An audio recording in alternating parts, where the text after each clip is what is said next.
What is professional wrestling? Is it the art of storytelling, a theater of combat where epic characters clash in a struggle for glory? Or is it simply a business, a content factory where decisions are not made by writers in a creative room, but by accountants staring at a spreadsheet? This is the fundamental question that lies at the heart of one of the most fascinating and contentious relationships in modern wrestling history, the one between the global fighting icon, Ronda Rousey, and the corporate giant, WWE. We often hear about wrestlers being unhappy with their spot, with a loss, or with their pay. But rarely does a star of Ronda's magnitude pull back the curtain so aggressively and attack the very philosophy of how the company operates. Her criticisms weren't just about a single storyline, they were a declaration of war on the entire creative machine, and it all crystallized around one feud and one word she used to describe it: absurd. The target was her program with Alexa Bliss, one of the most popular and featured women on the roster. To the casual fan, it was a classic David versus Goliath story, the plucky, conniving heel against the unstoppable, legitimate babyface. But to Ronda, looking at it from the inside, it was a creative decision so flawed, so driven by the wrong metrics, that it exposed the entire system as a sham. She claimed the entire reason the match was booked was because Alexa Bliss sold more t-shirts. Think about that. The baddest woman on the planet, a former UFC champion who brought unprecedented mainstream attention to WWE, was being told that the narrative of her championship reign was being dictated by the number of Lily dolls and Twisted Bliss shirts sold. This wasn't just a complaint. This was an accusation that WWE's creative process was bankrupt, prioritizing short-term merchandise profits over long-term logical storytelling. Today, we're not just looking at a disgruntled employee. We are dissecting an ideological battle. This is the story of Ronda Rousey versus WWE's creative philosophy and the absurd truth she tried to expose. To fully grasp the weight of her words, we must remember who Ronda Rousey was when she entered the WWE. She wasn't an indie darling or a developmental prospect. She was a cultural icon. Her UFC career was a whirlwind of violent, beautiful destruction. She wasn't just a champion, she was a phenomenon who dragged women's mixed martial arts from obscurity into the main event. Her name alone carried more weight than half the WWE roster combined. When she arrived in 2018, she brought with her an aura of legitimacy that WWE hadn't seen since Kurt Angle or Brock Lesnar. Her debut at WrestleMania 34 was a masterclass. She was a natural, a prodigy whose every movement felt real, dangerous, and captivating. WWE knew what they had. They protected her, built her up as an unstoppable force, and rightfully put the Raw Women's Championship on her at SummerSlam that same year. Her opponent for that coronation? Alexa Bliss. On the surface, the booking made sense. Alexa Bliss was the top heel in the women's division. She was a multi-time champion, a fantastic character, and a heat magnet. The story was simple: the cowardly but cunning champion versus the honorable but deadly challenger. It's a tale as old as wrestling itself. Ronda won the title in a dominant squash match, establishing her as the new queen of the division. The crowd loved it. The story worked. So, years later, why did Ronda look back on this period with such disdain? Because according to her, the on-screen story was a lie. The real story was happening behind the scenes, and it had nothing to do with heroes and villains. It had to do with capitalism. In an interview, Ronda laid it bare. She described the frustration of being in a creative system where narrative logic took a backseat to commerce. She said, and this is a crucial point, that it was considered an absurd idea for her, the conquering hero, to be pitted against the company's top merchandise seller. Why? Because in the traditional logic of wrestling, the goal should be to build up your top baby face.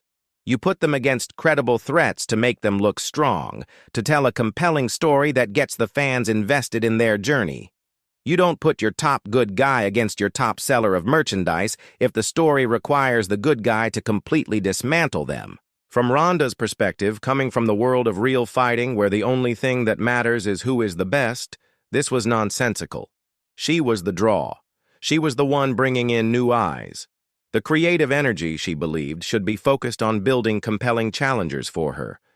The goal should be to create a story that makes fans believe someone could actually beat Ronda Rousey. Instead, she felt she was being used as a prop in a story about merchandise. The booking wasn't asking, "What is the most compelling story we can tell?" It was asking, "How can we keep Alexa Bliss in the spotlight because she moves a lot of units?" This created a paradox. To keep Alexa relevant, she had to be in the title picture with the biggest star, Ronda. But because Ronda was booked as an unstoppable force, Alexa had to be sacrificed and utterly squashed. So in effect, WWE's booking both elevated and destroyed their top merchandise seller in the same breath. It's this kind of short-sighted, contradictory thinking that Ronda labeled absurd. She saw a system that was cannibalizing its own logic for the sake of a quarterly sales report. It wasn't about building a legacy. It was about selling a t-shirt, and she found that creatively insulting. To be fair, let's look at it from WWE's perspective. Professional wrestling has always been a business. From the days of the territories to the modern corporate era, the goal is to make money. Merchandise is a massive revenue stream. A superstar who can move millions of dollars in merchandise is incredibly valuable, arguably just as valuable as a great in-ring worker. Alexa Bliss had cultivated a character, particularly with the introduction of her doll, Lily, that resonated deeply with a segment of the audience, especially younger fans. Her merchandise sales were not a trivial matter. They were a key performance indicator of her connection with the audience. From a business standpoint, you absolutely want your top seller in a high-profile program. Putting Alexa Bliss on screen with a global superstar like Ronda Rousey guarantees her visibility.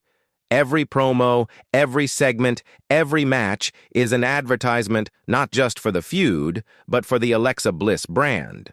WWE was likely operating on a simple premise. Use Ronda's mainstream star power to shine a light on their most profitable female character. In their eyes, it wasn't sacrificing story for commerce. It was using their biggest assets in the most profitable way possible. The story, for them, was secondary to the exposure. But for someone like Ronda, who was brought in to legitimize the sport aspect of sports entertainment, this was a betrayal of the art form. She was playing chess while, in her eyes, the company was playing checkers. She wanted to build a dynasty of credible fights and epic stories. WWE wanted to make sure they sold enough Lily dolls to hit their third-quarter projections. And it's this fundamental philosophical disagreement that defined her entire tenure with the company. Her critique of the Alexa Bliss situation was not an isolated incident.